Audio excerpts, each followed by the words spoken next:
Hello and welcome back to App for You. In this particular video, we are up with a new topic on a linked list, that is finding the merging point. Right? So basically, what is the merging point? Now see, in front of your screen, there are two linked lists, right? Linked list L1 and linked list L2. Now this linked list L1 suppose has some elements 1, 2, right?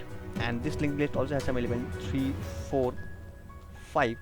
And suppose this linked list also has some element 6, and this linked list also has some element 6, right? So what does it mean? This element 6 is common to linked list 1 also, linked list 2 also, and hence here they are merging, right? So this is the merging point, and our objective in this particular problem will be to find this particular node, find the merging point of the linked list. So basically there are many methods of solving this particular problem, right? Almost all of them have similar time complexity, most of them have similar time complexities, and hence the solution is very diverge. So we will try to solve this particular problem in two videos, right? Part 1 will discuss some techniques, part 2 will discuss some other techniques. So let us start part 1 and let us continue the explanation. So what is the solution to this problem? How can we find it? So if you come to the brute force approach, the brute force approach says that we will be given two head pointers, right? A pointer to linked list 1, h1 suppose, and the head pointer to linked list 2, h2 suppose, and we want to find the merging point. So what can be a method? A method can be like, you first of all stand at this particular node, okay, and traverse this particular node completely until and unless, and check whether the addresses matches with this address or not. Getting the point? Suppose the address of this node is suppose 100h, okay. Now what will we do?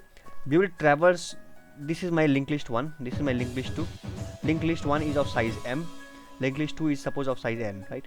So the first approach is the brute force approach. As per the brute force approach, we have to consider one node from linked list 1, and for each node in linked list 1, we will traverse the linked list L2 completely and look for this address, whether this linked list also has a node with similar address, right? So basically I will stand here and I will traverse the entire nodes in this linked list. None of them has the address 100h. Coming to this node, now I will stand in this on this node, okay, and suppose the address is 104h. What will I do now? Now for this specific node, again I will traverse this linked list completely and check if this linked list has some node whose address matches with this one. Obviously there are no such nodes. Now next we will stand on this node, right?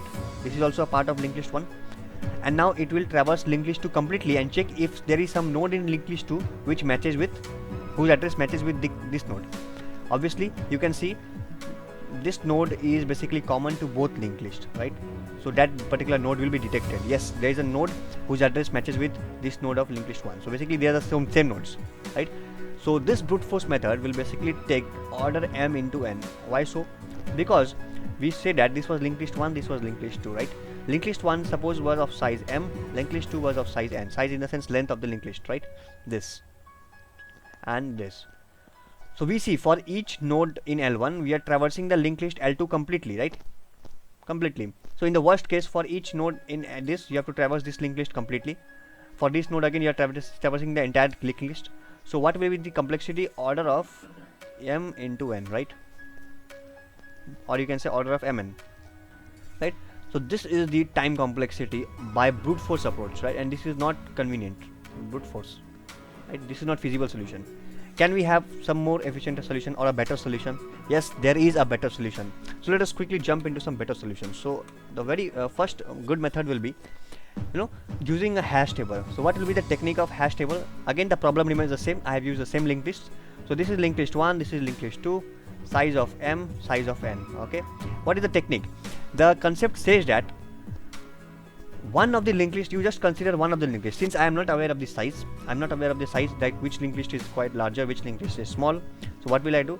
One of the linked list I will consider and I will make a hash table for it. What is the hash table? Basically I will consider, suppose this linked list, I suppose considered linked list 1, and when I am considering linked list 1, I will traverse this linked list completely, and while traversing, the addresses of the nodes will be put in the hash table. Getting the point? This is the hash table and the addresses will be basically used in the hash table, right? Suppose 1, 2, 3 and 4. Suppose 1, 2, this is 3, this is 4, and suppose this is 7, 9, 8, 3 and 4. Getting the point? So what will happen? So basically Now suppose this linked list 1 I will be traversing. Don't consider L2 now. For the time being, consider L1 only. Suppose. So linked list L1 will be traversed, and all the addresses of these nodes will be hashed here. So suppose I'm using the value for convenience 1, 2, 3 and 4. Alright. What is next? Next what we have to do is basically, after this hash table is created, so basically while creating this hash table, what was the time complexity? Order of m. Why m? Because it depends upon the length of this linked list which we are considering, right? And this linked list length was m, so order m. Fine. Now start from L2, start from the head of L2, and for each node check whether that node is present in this hash table or not, right? So basically 7 is not present, come here. 9 is not present, come here. 8 is not present, come here. Yeah, 3 is present, you found it, right? So again we are traversing this linked list also, order of n. So what does it mean? The total time complexity by this method will be order of m plus order of n. Getting the point? So this will be the time complexity of finding the merging point. You can see the merging point will be detected here, 3, isn't it?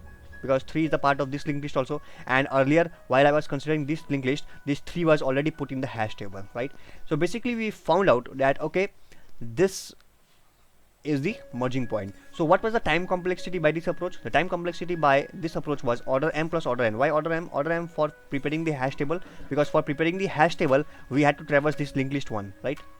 So and the linked list length 1 was of length m. Similarly, after the hash table was created, now for every node in L2 I have to check whether that specific node is present in the hash table or not. So basically again I have to traverse this linked list completely, L2. So L2 was of length n. For traversal you require order of n. So this was the time complexity of solving this particular problem by this approach. Considering the space complexity, the space complexity basically will be because of this hash table. We are using an extra space, and this hash table length will depend upon the linked list which you considered, and it is order of m here. So order of m, if I consider this linked list, and if you consider this linked list, then obviously it will be order of n, right? So this was one of the methods for solving this particular problem using linked list. I am just giving you an intuition. I will pick up the most efficient approach and discuss that in detail in the later on lectures. Coming to method 2.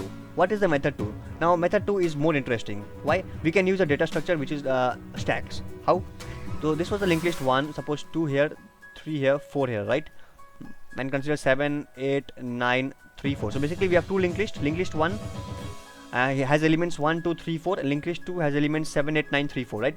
And you can see this is the merging point, right? So now what is the problem? You can consider two stacks. Okay?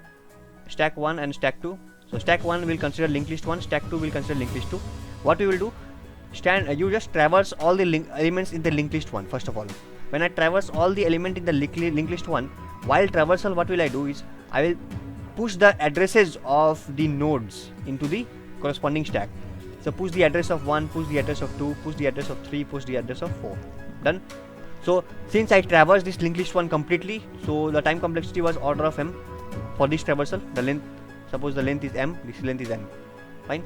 Now similarly for linked list 2, you will traverse this linked list completely, order of n, and while traversal you will push the addresses of this element, these nodes.